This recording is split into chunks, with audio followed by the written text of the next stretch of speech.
Dear students, let me tell you something about myself. My name is Rahul. Today, my topic is vegetative propagation. Previous video में आपने जाना asexual, sexual production and asexual methods. आज आप जानेंगे vegetative propagation क्या है, ये कितने प्रकार का होता है, इसकी कितनी विधियां हैं, इसकी परिभाषा जानते हैं। मात्र पौधे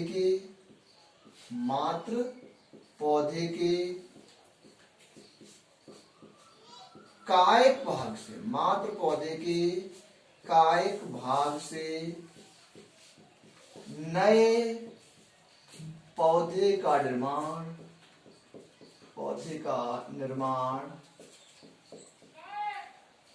कायिक प्रवर्धन कहलाता है।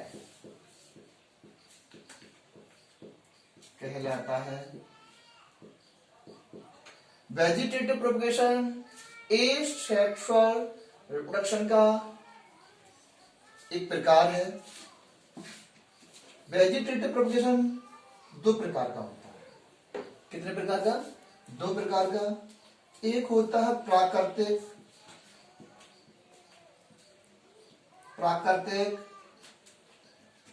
कायिक प्रवर्धन। सेकंड होता है कृत्रिम कायिक प्रवर्धन। यहां अपने नाम से ही डेफिनेशन दी रहा है। प्राकृतिक मीन्स स्वयं यानी कि कुछ पौधों की जड़ें, पत्तियां, तना रूपांतरित होकर नए पौधे का निर्माण करते हैं। उन्हें प्राकृतिक कायिक प्रवर्धन कहते हैं। इसकी निम्न विधियां हैं। और कृत्रिम कायिक प्रवर्धन में क्या होता है? मानव के द्वारा नए पौधे का निर्माण होता है, उसे कहते हैं कृत्रिम कायिक प्रवर्धन। तो जानते हैं प्राकृतिक कायिक प्रवर्धन के बारे में। इसका फर्स्ट मेथड है ट्यूबर, इसे हिंदी में कहते हैं कंद। क्या होता है कंद?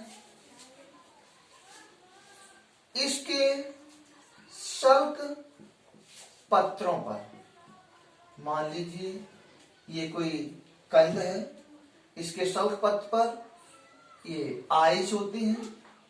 आइज में कलिकाएं विकसित होती हैं और नए पौधे का निर्माण होता है। इसका एग्जाम्पल होता है आलू। डियर स्टूडेंट्स, आलू एक तना है, ना कि जड़ है। अगर हम बात करें यहीं पे शकरकंद की, तो ये तना नहीं है शकरकंद, ये क्या है?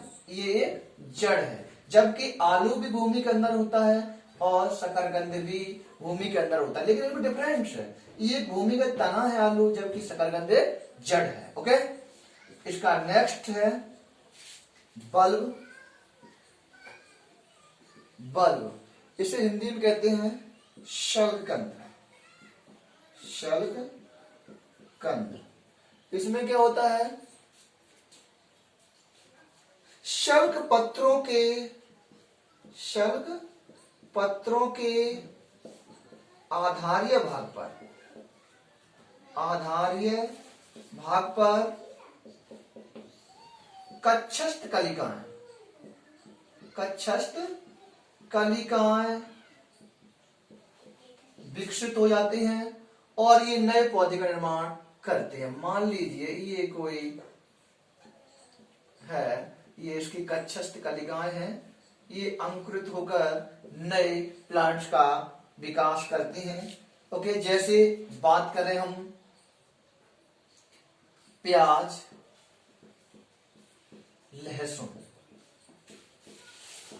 और लहसुन।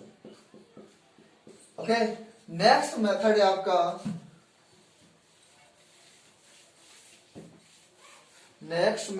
क्या है? कॉर्न। कॉर्न। इसे हिंदी में कहते हैं क्या? घन कंद। घन कंद।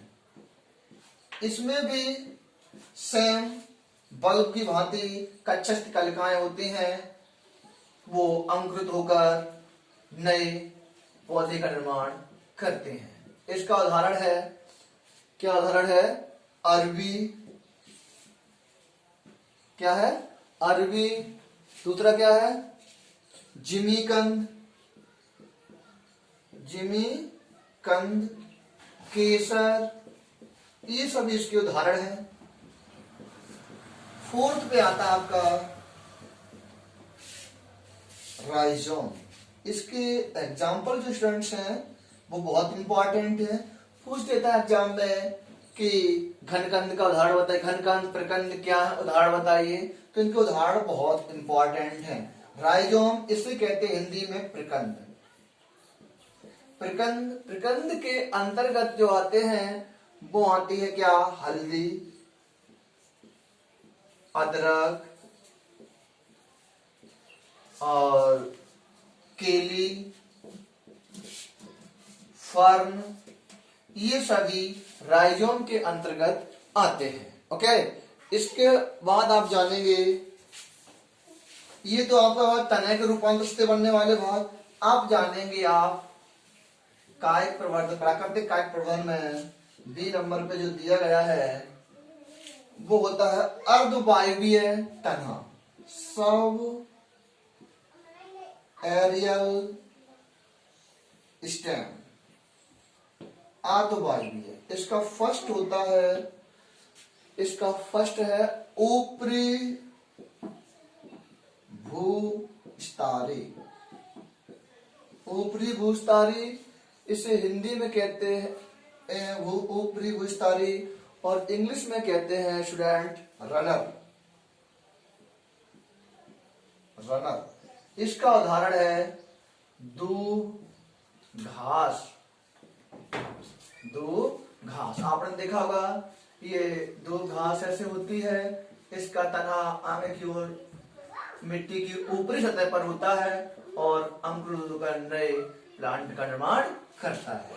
और खट्टी बूटी सेकंड है आपका भूस्तरी। भूस्तरी, इसके अंतर्गत आपका आता है स्ट्रॉबेरी। स्ट्रॉबेरी। और थर्ड नंबर पे आपका है अंतः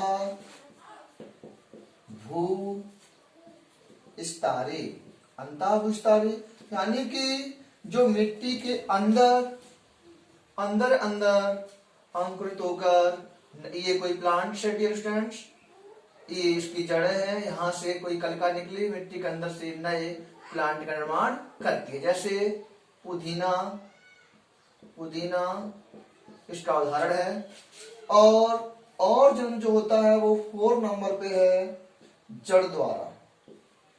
जड़ अभी आपको बताया गया था, जैसे कि शकरकंद। शकरकंद ये तना नहीं है, क्या है ये? जड़ द्वारा जनन होता है इसमें। और शकरकंद है, डहेलिया है। ओके, 5 नंबर पे आपका है पत्तियों द्वारा। पत्तियों द्वारा जनन, तो आपने देखा होगा एक प्लांट होता है ब्रायोफिल्लम। ब्रायोफिल्लम जिसे आप अजूबा के नाम से जानते हैं, इसे पत्थर चटा भी कहते हैं। इसकी जो पत्तियां होती हैं उनके किनारे पर कच्छस्थ कलिकाएं होती हैं, ये अंकुरित होकर नए प्लांट का निर्माण करते हैं। ओके डियर, ये आपने पढ़ा प्राकृतिक प्रवर्धन। उसके बाद आप जानेंगे आर्टिफिशियल वेजिटेटिव प्रोपेगेशन।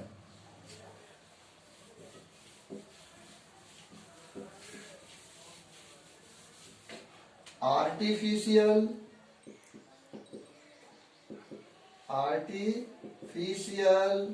वेजिटेटिव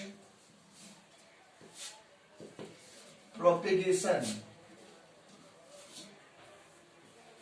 इसमें क्या होता है, जिन पौधों में बीज का निर्माण नहीं होता है उन्हें मानव के द्वारा कट करके नए स्थान पर लगा जाता है और पौधे का डेवलपमेंट कर लिया जाता है। जैसे हम बात करें, जैसे कभी कभार होता है गुलाब की कलम करके, उस स्टेम की कलम करके लगा दी जाती है और नया पौधा डेवलपमेंट हो जाता है। इसकी भी विधियां हैं डियर स्टूडेंट्स। फर्स्ट विधि है इसकी कलम लगाना। कलम लगाना अभी बताया था आपको, ये कलम मोस्टली जो होती है वो बरसात के मौसम में लगाई जाती है। किसी पौधे के तने को 2-3 सेंटीमीटर टुकड़े काट लेते हैं, तिरछा काट लेते हैं और मिट्टी में गाड़ देते हैं। कुछ समय बाद देखते हैं नया प्लांट तैयार हो जाता है। ओके, ये इसका एग्जाम्पल है। जैसे कि गुलाब है, नींबू है, इन सभी में। और ग्राफ्टिंग एक मेथड है, ग्राफ्टिंग। इसमें क्या होता है, ग्राफ्टिंग में कि किसी निम्न कोटि के पौधे की शाखा को काटकर, ये कोई निम्न कोटि की शाखा है, उच्च कोटि की शाखा को इसे तिरछा काटकर लगा देते हैं। इस पर नम मिट्टी या रस्सी की सहायता से बांध देते हैं। उस समय बाद देखते हैं इस पर निम्न कोटि की शाखा पर उच्च कोटि प्लांट तैयार हो जाता है। नेक्स्ट मेथड है आपका पैबंद लगाना। पैबंद लगाना, इसमें क्या होता है कि कुछ पौधे ऐसे होते हैं जिनमें जड़ें शीघ्र नहीं निकलती है, उनकी शाखा को नम मिट्टी में दबा देते हैं। उनकी शाखा को नम मिट्टी में दबा देते हैं और नया प्लांट तैयार हो जाता है डियर स्टूडेंट्स। ओके, आपने जाना यहाँ आर्टिफिशियल वेजिटेटिव प्रोपेगेशन के बारे में। अब आप जानेंगे हमारे नेक्स्ट वीडियो में क्या है फर्टिलाइजेशन।